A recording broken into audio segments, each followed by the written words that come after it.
20일에 기출문제 실무수행평가에서 풀어보셨는데 조금이라도 의문 나는 거 이건 좀 설명이 필요하겠다 하는 거 있으시면 말씀하시면 같이 한번 거래자료 입력해서요. 네, 거래자료 입력의 3번 문제를 다 같이 좀 봐주십시오. 514페이지가 되겠습니다. 자, 514페이지에 3번 문제를 보면은요. 통장 사본에 의한 거래 입력 및 통장 잔액 확인 등에서 4점짜리네요. 자, 입금전표가 있는데 이게 무슨 입금전표인가 보도록 하겠습니다. 내용이 이거군요. 내용이. 자, 2018년 8월 30일 날 우리 회사, 우리가 지금 효정전자죠. 우리 회사의 요 계좌번호로 예금에 대한 이자 45만 원 하고요. 입금이 됐는데 이게 다 된 게 아니라 법인세 63,000원 공제하고 법인 지방소득세도 공제해서 6,300원, 이 두 금액에 해당되는 69,300원을 공제하고 요게 38만 700원이 요 계좌로 입금된 겁니다. 항상 저희 은행을 찾아주셔서 감사합니다. 자, 농협은행 서초지점에다가 아마 예금을 한 모양이에요. 그래서 예금 이자가 요만큼 발생했고요. 이만큼 세금 공제하고서 이 금액이 실제로 받은 금액이다. 밑에 보시면은 보통예금 농협거래 내역에 요 계좌죠. 이 계좌에 38만 700원이 이렇게 입금이 됐습니다. 맡기신 금액. 자, 8월분 이자 입금액에 대한 입금 전표라고 했고요. 이자 수령액은 농협은행 보통예금 계좌로 입금되었다. 거래자료를 입력하시오. 단, 자, 이거 원천징수. 세액은 자산으로 회계 처리하시오 이랬어요. 자, 여기서 원천징수를 우리 회사가 지금 당한 건데 어디로부터 당했냐면은 이 은행으로부터 당한 겁니다. 농협은행 서초지점에 아마 일정액을 예금을 해고서 매달 이자를 받는데 이번 달에 45만 원의 이자가 발생했어요. 그 중에서 지금 요만큼을 세금으로 은행에 납부하고 나머지 요걸 받은 겁니다. 그럼 이거를 뭘로 처리하라고 그랬냐면 자산으로 처리할 것 이랬어요. 그러면 이 법인이 이 납부한 이 법인세와 법인 지방소득세는 뭘로 처리해야 되냐면은 선납세금이라는 당좌 자산으로 처리를 해야 됩니다. 선납세금. 이 문제 아주 귀한 문제입니다. 자, 법인이 은행에 예금을 하고 그 이자 소득에 대해서 원천징수하는 이 세금, 법인세와 법인 지방소득세는 자산 처리하시오 했을 때 선납세금으로 처리한다 하는 것 여러분 잘 알아주세요. 그래서 어떻게 하느냐면요. 대변의 이 예금 이자 수익이 됩니다. 45만원 대변의 이자 수익이 되고요. 차변의 자산 선납세금이 이 금액을 합한 69,300원이 되고요. 그리고 차변의 또 하나는 바로 보통예금이 38만 700원이 차변의 자산이 되겠습니다. 네, 그렇게 여러분이 입력하시면 돼요. 그래서 입력하는 걸 보여드린다면은 일반 전표에다가 8월 30일자로 하셔가지고 대변의 수익 발생 이자 수익이다. 거기에 이자 총액을 기록합니다. 45만원. 차변은 선납세금 자산 금액은 69,300원. 또 차변은 보통예금 은행은 농협 금액은 380700이 되는 것이죠. 그래서 제가 아마 여러분 결산수정분계 때 제가 이런 얘기를 여러분에게 앞에 문제풀이에서 그런 얘기를 한 적이 있는데 결산수정분기에서 이렇게 선납세금으로 처리를 한 것을 나중에 결산 때는 이것을 법인세 비용으로 대체시키는 분기를 해야 됩니다 그랬잖아요.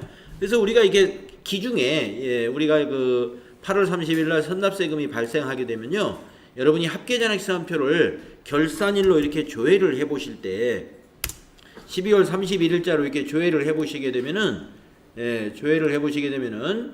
이와 같이 당좌 자산 안에 선납세금이 이렇게 들어가 있어요. 그래서 지금 69,300원 자산 잔액이 있지 않습니까? 이거를 결산 때 대변의 선납세금, 자산 감소, 차변의 법인세, 비용 발생으로 결산 때 대체 분계를 하는 거예요. 네, 이 문제 중요한 문제였습니다. 잘 기억해 두셨다가 이런 문제 나오면 이렇게 회계 처리하시면 돼요. 자, 어떻게 설명이 되셨나요? 또 질문 받겠습니다. 몇 페이지 문제였죠? 521페이지요. 522페이지에 7번 문제요. 네. 네. 이게 무슨 문제 한번 보겠습니다. 네. 문제를 한번 보겠습니다.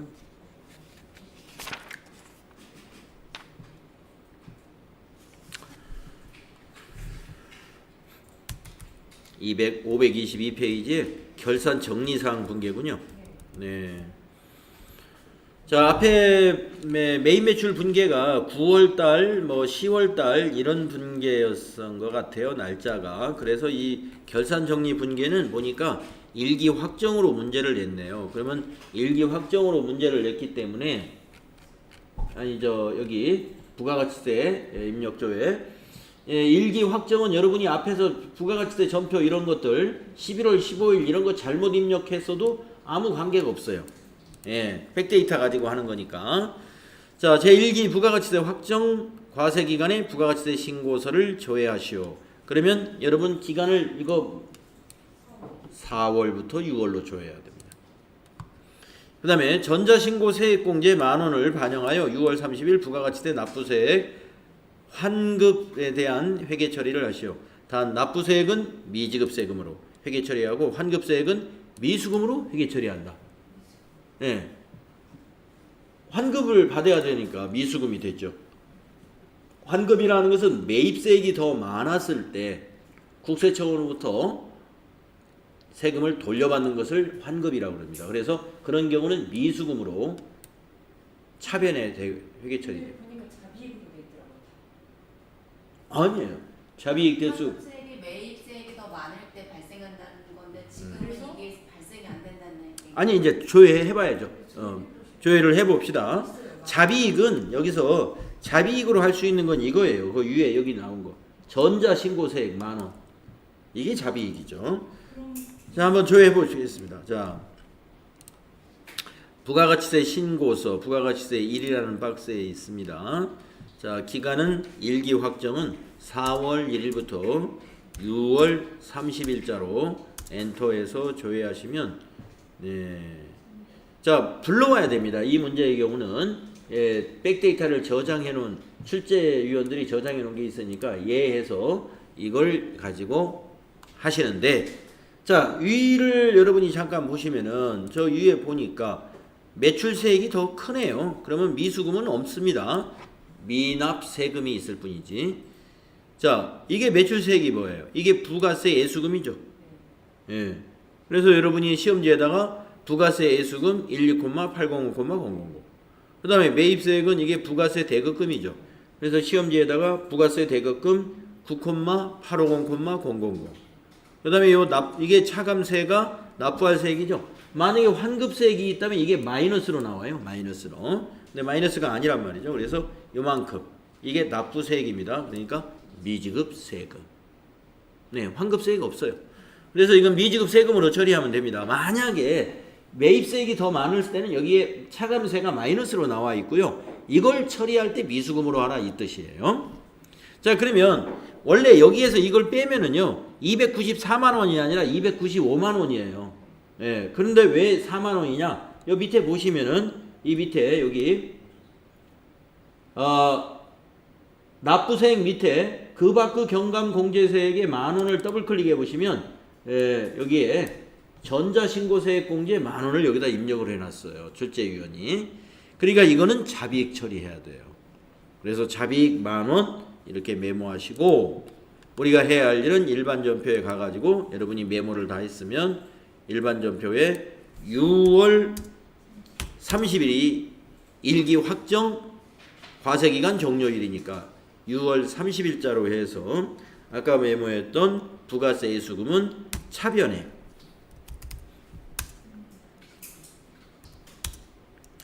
부가세의 수금은 차변에 12800 플러스로 하시고 대변에는 부가세 대급금 자산을 반대인 부가세 대급금으로 매입세액을 9850 플러스 이렇게 입력하시고 그 다음에 납부할 세액은 미지급세금 대변에 미지해서 미지급세금 아까 메모했던 294만 원. 그런데 이 미지급 세금의 경우에 거래처가 등록돼 있으면 이 거래처를 입력하는 게 좋습니다. 그래서 거래처는 어디로 하냐면 지금 우리 회사의 그 회사 등록에 가보면 우리 회사의 주소지에 따른 그 세무서가 나와요. 여기 구로세무서로 되어 있네요. 그러면 일반 전표에서 여기 미지급 세금의 코드란에다 놓고 구로하고 엔터 쳐보세요. 구로세무서에 등록을 해놨네요. 그러면 여기다가 이렇게 구로세무서로 미지급세금 채무에 대해서는 거래처를 코드로 입력하는 게 좋습니다. 그렇게 하는 걸로 연습을 하세요. 그러면 지금 만 원 차이가 나 있잖아요. 이것이 대변의 잡이익이다 이거예요. 전자신고 세액 감면 받는 것은 잡이익으로 처리하세요. 만 원. 네, 이런 문제였는데요. 어느 대목에서 혼동이 왔어? 미수금이 뭐냐? 이렇게. 이 문제에서는 미수금은 없는 거였습니다. 그러니까 미수금이 있을 수도 있기 때문에 미수금과 미지급세금을 한꺼번에 지금 설명을 해 놓은 거예요. 다 모르는 네. 아니 다 모르는 걸 어떻게까지 모르는 거예요? 다 모르진 않겠죠. 네. 아니 이게 다 지금 메인 매출 같은 경우는 어떤 게 11번을 넣어야 되는지 그 구분이 안 되니까 과세는 자. 뭔지 아니면은 면세는 뭔지 예, 자, 구분이 잘 안 되니까 예, 알겠습니다. 자, 좋은 질문 했어요. 자, 그러면은 그걸 지금부터 알아야 돼요. 문제를 풀 게 아니라, 자, 구분을 못 하겠다. 유형, 여러분 그 우리가 이제 메인 매출 전표 입력하려고 하다 보면은 아주 이거 큰 문제죠. 그 구분을 못하면 그 문제를 풀 수가 없습니다. 구분이라는 걸 못하게 되면은 자 뭐냐면은 여기 유형 선택을 우리가 이 유형 선택을 잘못하게 되면은 그 문제를 다 놓치는 거예요. 예, 그러니까 이게 이 메인 매출 전표에서는 아주 이게 굉장히 중요한 부분입니다. 그러면 메인 매출 전표에서 FAT 1급에서 나오는 그 유형이 딱 정해져 있기 때문에 이게 복잡하지가 않은데 자 그러면은 메인 매출 전표에 있어서 유형을 한번 제가 다시 한번 설명을 드릴게요.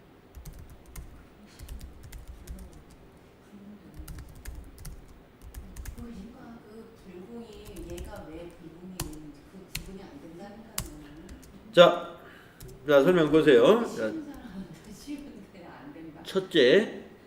첫째 매출에서 뭐가 나옵니까? 11번 나오죠? 네. 11번 과세 매출. 요거는 어떤 경우냐면 첫째 세금 계산서 있어야 돼요. 세금 계산서 있어야 됩니다. 선생님 그러면 저기 거래 명세서는 해당이 안 되잖아요. 거래 명세서만 가지고는 원래 해당이 안 됩니다. 그런데 우리가 1번 문제에 뭐가 나오냐면 거래 명세서를 주면서 세금 계산서를 발급하였다 이렇게 나와요. 여기 지금 여기에서도 부가가치세 문제의 첫 번째 문제를 우리가 만나보게 되면은 첫 번째 문제는 언제나 거래 명세서로 나옵니다. 거래 명세서로 이렇게 증빙이. 근데 여기 뭐라고 나오냐면요. 상품을 공급하고 발급된 거래 명세서이다. 이렇게 해서 다음 달 받기로 했다. 그런데 여기 밑에 보면은 전자세금 계산서를 발급 전송하시오 이렇게 돼 있단 말이에요. 이거 발급되는 거예요. 자, 그래서 계속 자 11번 과세 매출 11번 과세 매출 무조건 세금 계산서 있어야 돼요. 그 다음에 뭐 당연하겠지만 세액이 10% 있어야 돼요. 세금 계산서는 있는데 세액이 제로야. 그러면 그거 11번 과세 아닙니다. 그러면 그런 세금 계산서가 어디 있느냐? 영세율 세금 계산서가 그런 게 있어요. 세금 계산서를 사용했는데 이렇게 이게 지금 자 이건 거래 명세서니까 세금 계산서 빨간 거 어디 한번 보겠습니다. 네, 이거 세금 계산서 빨간 거죠. 네, 그런데 이 세액란이 공급가액 세액 이렇게 되어 있는데 공급가액이 있는데 세액이 제로. 그런 세금 계산서가 있느냐? 있어요. 영세율. 자, 그러니까 영세율은 11번이 절대 아니라는 얘기입니다. 세액이 10% 있어야 돼. 세금 계산서 있으면서 세액이 10% 있는 거. 그러한 매출입니다. 여기에 해당되는 매출이다. 이거.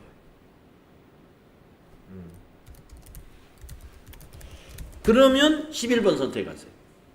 네. 자, 우리가 세 가지 유형이 나와요. 또 하나가 뭐가 나오냐면 13번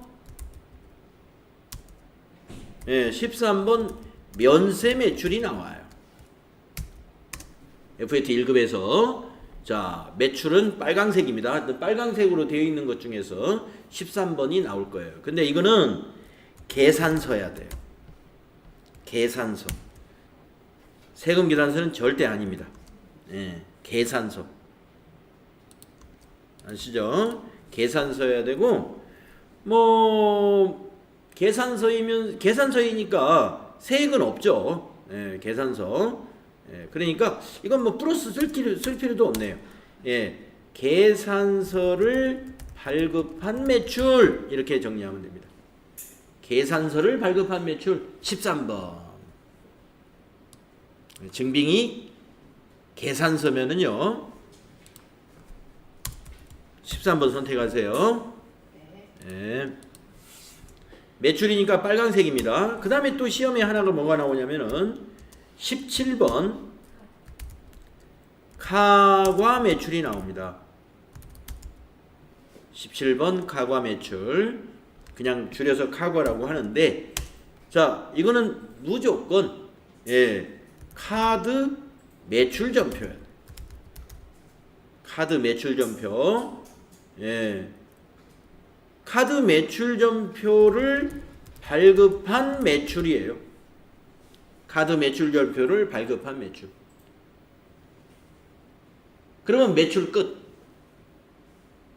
나중에 이제 FAT 1급 말고 TAT 2급에 가면 이거보다 이제 한 2개 내지 3개가 더 들어요. 유형을 더 늘려서 시험을 냅니다. 일단 FAT 1급까지는 매출은 요 3개. 그러면 이제 헷갈릴 게 없죠. 카가 매출 같은 경우에는 세금이 있는 게 있고 없는 게 있나요? 여기 무조건 있습니다. 네네네. 왜냐하면 카과라는 게 뭐냐면 카드로 받고 과세했다니까. 요거 제가 좀 설명을. 카드 매출 전표 플러스 세액 반드시 있어야 돼요. 세액 10%. 네. 좋은 질문이었습니다. 제가 설명이 부족했어요. 카면도 있거든요. 카면. 카드 매출 전표인데 세액이 없는 것도 있어요. 영원. 카면도 있기 때문에 카과는 반드시 세액이 있어야 됩니다. 근데 우리 FAT 1급에서 카면은 아예 시험에 안 나오니까 그런 문제는 나오지 않으니까 제가 이 세액 10%를 빼먹었는데 이거 넣어야 됩니다 원래. 예. 왜냐하면 카면도 있어요 유형에. 카면은 그 우리가 면세 제화를 또는 면세 제화나 용역을 카드로 받고 파는 경우도 있잖아요. 그건 카면이에요. 이거는 과라니까 과세 되는 거니까 세액 10% 있어야 됩니다. 네, 여기서는 세금은 많이 나온다. 요거밖에 안 나와요. 예, 출제 범위를 딱 이걸로 정해놨어요. 네. 그러면 이제 매입 볼까요? 매입. 네. 매출은 세 가지로 나오는데 매출 쪽을 보겠습니다. 예. 자, 이제 매출 쪽을 볼게요. 자, 매출에 이제 매일 봐야지. 매입 죄송합니다. 51번 과세 매입이 있어요. 자, 이거는 세금 계산서 반드시 있어야 돼요. 그리고 역시 세액 10%가 있는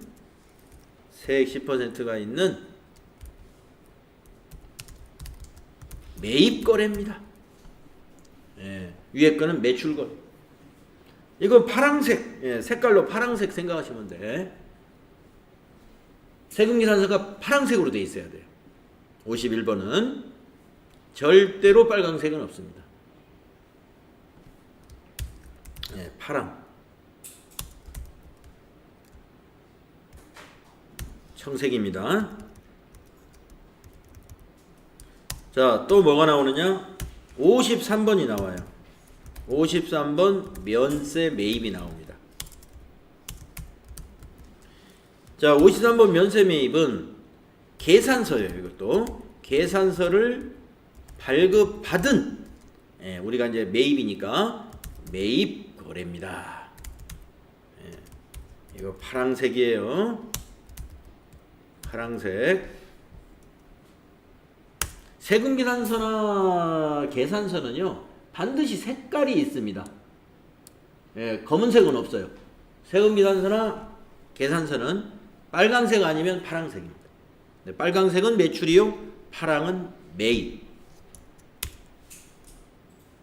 자, 계산서이기 때문에 이거 세금은 없는 거예요, 당연히. 예, 세금은 없는 거예요. 자, 그 다음에 뭐가 나오냐면 54번 불공매입이라는 게 나와요. 54번 불공매입. 자, 이거 첫째 세금계산서 있어야 돼요. 세금계산서 없으면 불공이 될 수가 없어요. 세액이 있어야 돼요. 그러면서 세액이 있어요. 그러면서 공제 불가한 매입세액 공제가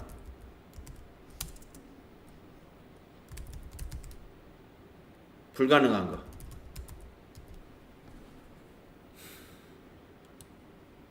이렇게 그러면 세 가지 요건이 돼야 됩니다. 공제 불가능한 매입이 뭐가 들어가죠? 그러면은 이제 54번 같은 경우에 자, 공제 불가능한 거 우리가 이제 이 유형을 이제 여기서 여러분이 이제 만약에 어느 날짜에 54번을 딱 선택을 하게 되면은 여기 불공제 사유라는 게 딱 뜨잖아요. 네. 예, 이렇게 9가지 유형이 있어요. 9가지 유형이.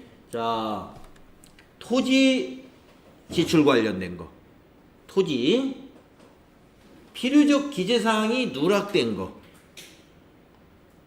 그러니까 토지 관련 매입세액은 저기가 안 돼요. 공제가 안 돼요. 그러면 여러분이 이런 생각을 할 수가 있어요.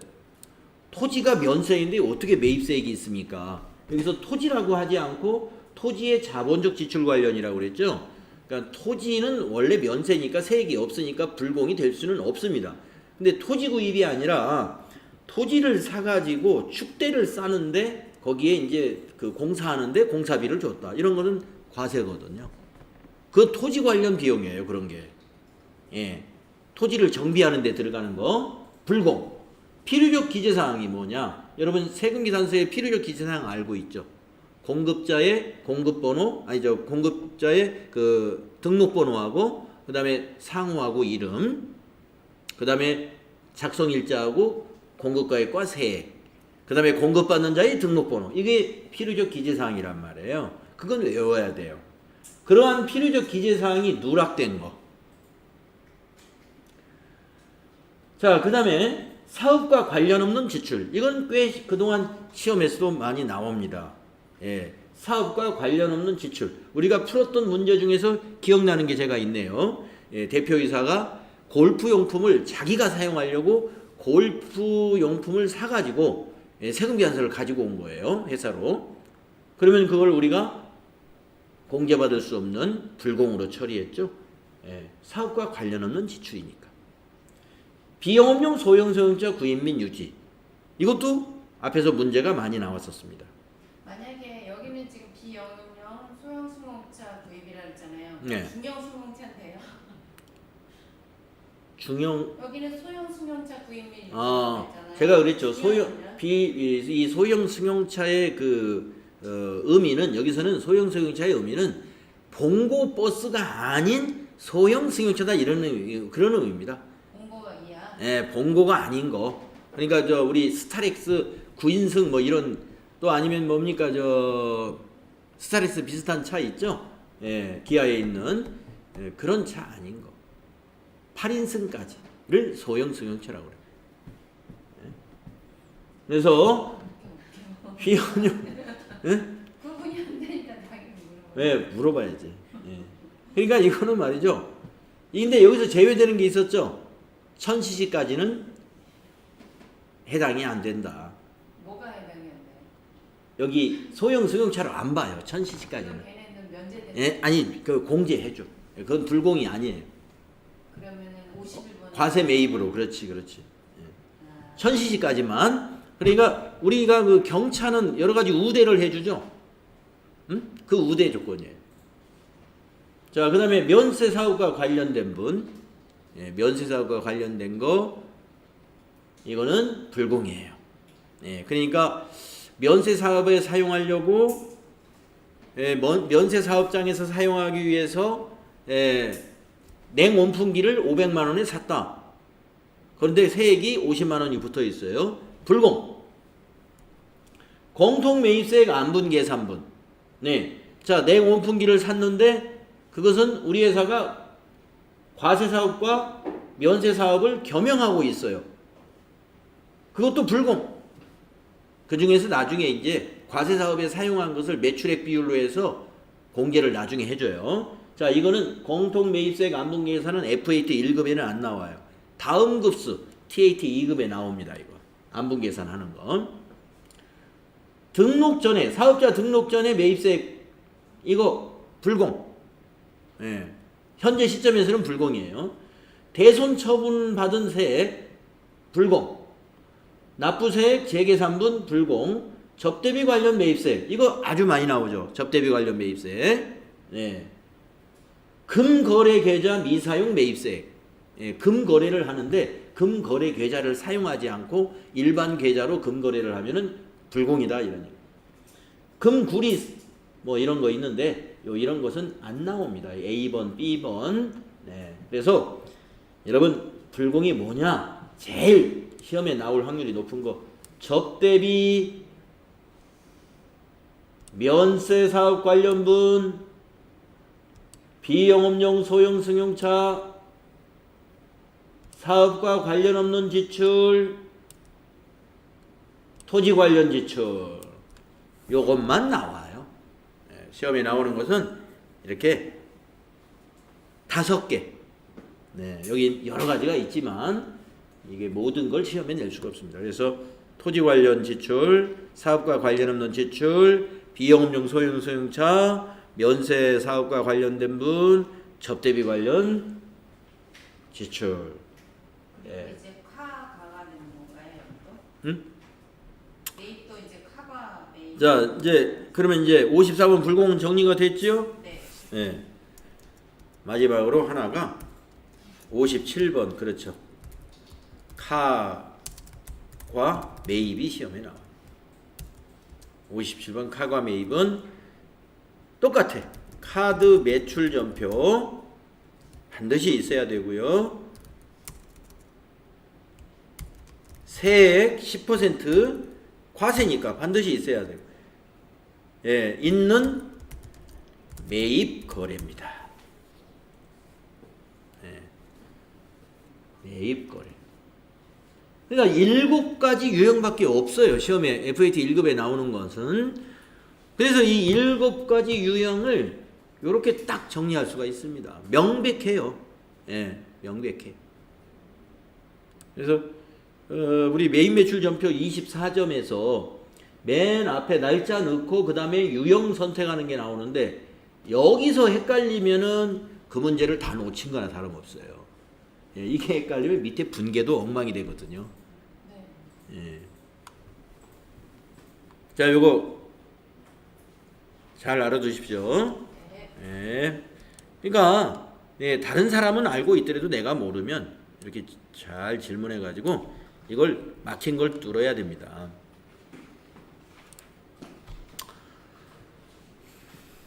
맞죠? 이걸 모르면 뭐 전체가 다 헷갈린 겁니다. 네, 전체. 메인 매출 전표 전체가 흔들리죠. 이걸 모르게 되면. 네, 또 예, 질문 봤죠? 523쪽 결산. 523페이지의 결산을 한번 같이 보겠습니다. 네, 수동 결산이었나요? 자동 결산이었나요? 둘 다요. 네. 그럼 한번 보겠습니다.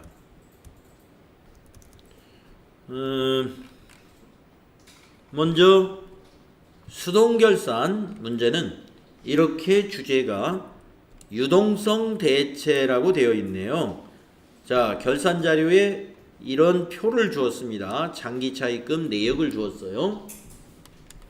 수지전자의 장기차입금은 4천만 원인데 비고난을 보니까 내년도 8월 10일 날 상환 예정이랍니다. 이건 해당됩니다. 예, 비유동 장기부채라는 개정 과목으로 이 장기차입금은 감소시키고 차변해줬고 대변에다가 비유동 장기부채 이건 해당돼요. 그 다음에 그 밑에 있는 을지상사의 장기차입금 이거는 어떻게 되느냐, 비고해 보니까 2020년 6월 30일 일시상환 계획입니다. 그러면은 지금 2018년 결산일이 12월이란 말이에요. 12월 31일. 그러면 1년 6개월 남았죠. 이건 유동성 대체 분계, 유동성 대체가 필요 없어요. 차기에도 장기 차입금 그대로 줘야 됩니다. 그래서 차기에 장기 차입금이 아닌 것을 찾아내는 거예요. 네, 찾아내는 겁니다. 그래서 문제가 나올 때 이렇게 2가지나 3가지를 주었을 때 어느 것은 해당되고 어느 것은 해당 안 되는 게 나올 수도 있고 2개나 3개가 몽땅 해당되는 경우도 있을 것이고, 우리가 이 비고나 이런 걸 보시고 판단해야 돼. 그러면 이거는 이제 어떻게 하느냐, 결산정리 분계를 12월 31일자로 차변에 장기차입금 수지전자 4천만 원, 대변에 유동성 장기부채 수지전자 4천만 원 이렇게 입력을 해야 이게 되는 겁니다. 예. 그러니까 여기 일반 전표에 가가지고 12월 31일자로 차변의 부채 감소 장기 차입금, 회사는 수지전자 넣어줘야 되고요. 4천만 원. 대변에는 유동성 장기부채 역시 수지전자 503번 4천만 원. 이렇게 넣어줘야 돼요. 부채 감소하고 부채가 다시 생긴 거. 그렇죠. 거죠? 그렇죠. 부채 감소, 부채 증가인데 이런 분계를 왜 하느냐? 비유동 부채를 유동 부채로 대체시키는 그러한 회계 처리를 하는 거예요. 그래서 결산서에 유동 부채가 더 많이 나오도록, 비유동 부채에서는 줄고, 그래야 이 회사의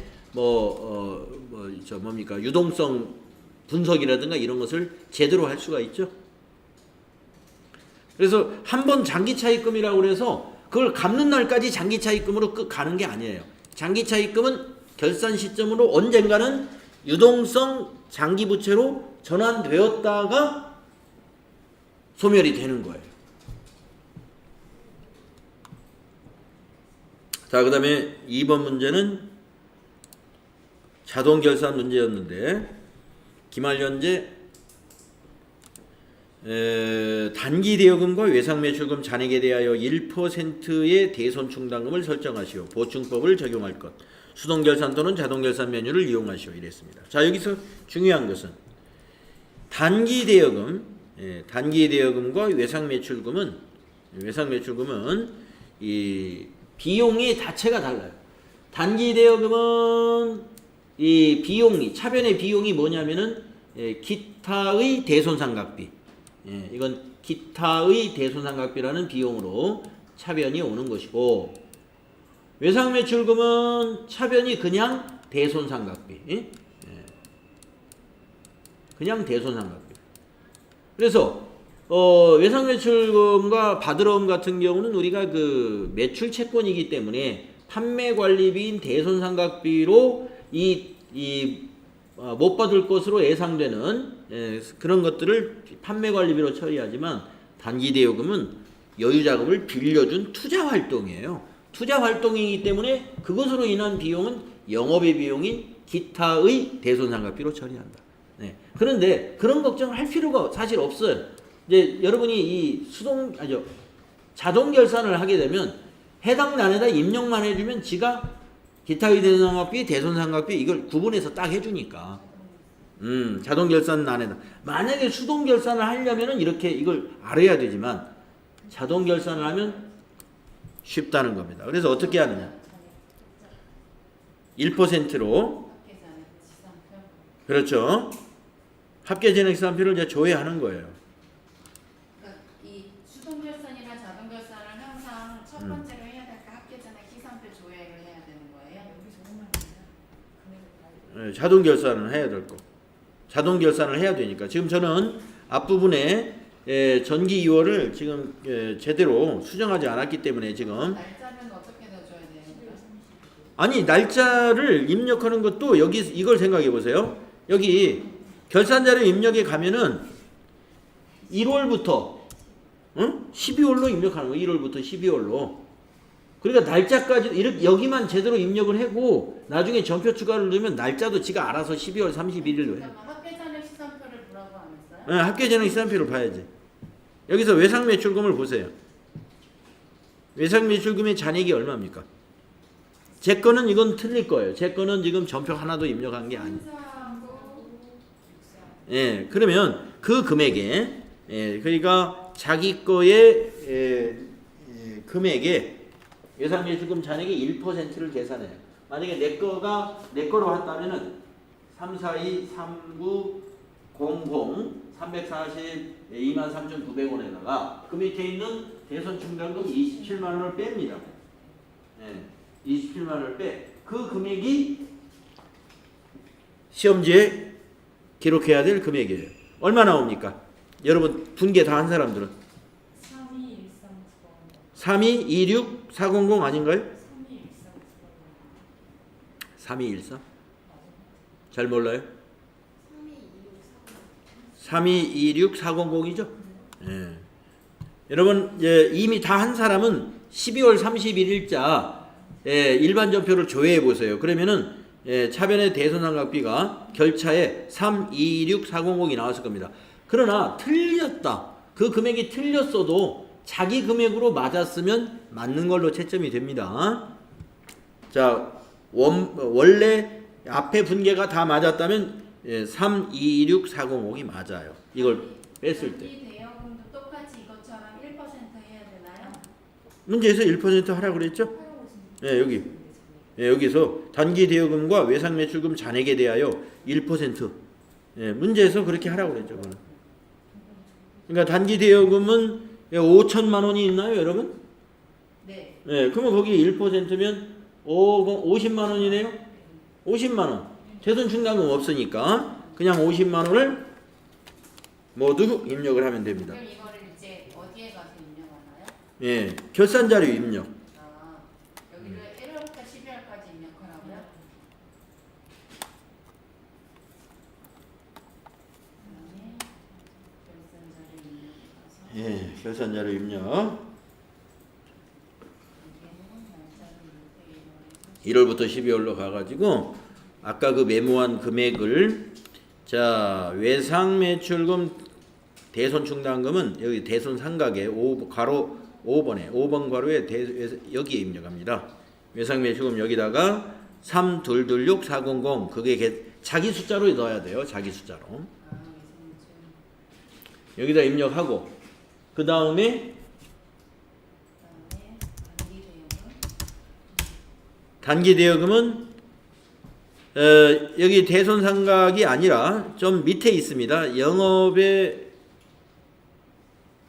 비용에 기타의 7번 영업의 비용 밑에 기타의 대손 상각비 쪽에 단기 대여금 있죠? 네. 여기다 50만 원 입력하는 거예요. 그러면 이제 결산 자동 결산으로 출제한 문제는 이것뿐이 없으니까 이것만 입력하고서 위에서 전표 추가를 누르는 거예요. 위에서 전표 추가 예 하게 되면 끝나는 거예요.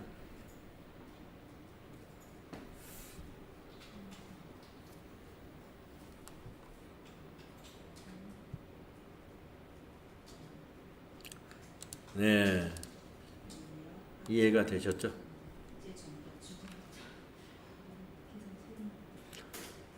또 질문 받아보겠습니다.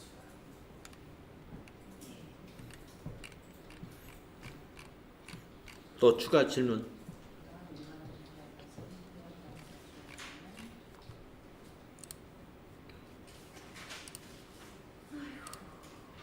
네, 그러면 질문이 다 됐죠? 네, 나중에 또 추가 질문 있으시면 다음 시간에 또 해주시면 되겠습니다. 네.